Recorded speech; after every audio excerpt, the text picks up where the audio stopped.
তারেক সাহেব কেন আসতেছে না? আন্ডারগ্রাউন্ড টানেল পার্টি আর তাদের দোকান, হ্যাঁ, কত টল না করলো, ঠিক আছে।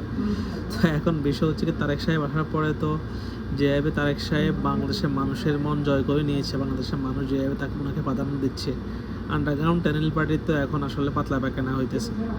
তার মধ্যে আমাদের সম্মানিত চুমু শফিক সাহেব, উনি অলরেডি দেখা সাক্ষাৎ করেছে, উনি জাতীয় সরকারের একটা প্রস্তাবনা রেখেছে, মানে ওনারা ক্ষমতার অংশ হতে চায়, যেটা ওনাদের বৈশিষ্ট্য আর কি। হ্যাঁ, মানে দেশ বিরোধী প্রো এস্টাবলিশমেন্ট পার্টি আর কি, আন্ডারগ্রাউন্ড টানেল পার্টি।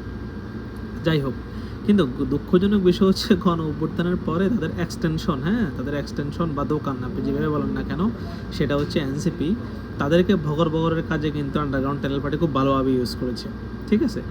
এখন মাঝখান দিয়ে একটা ছুটে গেছিলো এনসিপি তাদের আস্তানা থেকে, মানে ভং করেছিল আর কি, কিন্তু না, শেষ পর্যন্ত নির্বাচনে জোট নামে কিন্তু আন্ডারগ্রাউন্ড টানেল পার্টি কিন্তু বাল্যখিল্য পার্টি বা তাদের এক্সটেনশন এনসিপিকে নিয়েছে।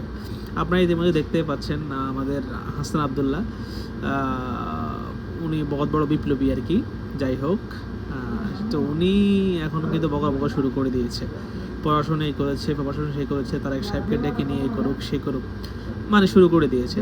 তা আন্ডারগ্রাউন্ড টানেল পার্টি কিন্তু বলবে না, আন্ডারগ্রাউন্ড টানেল পার্টি কিন্তু এদের মুখপাত্র হচ্ছে এটাই, তাদের এক্সটেনশন বাল্যকিল্য পার্টি।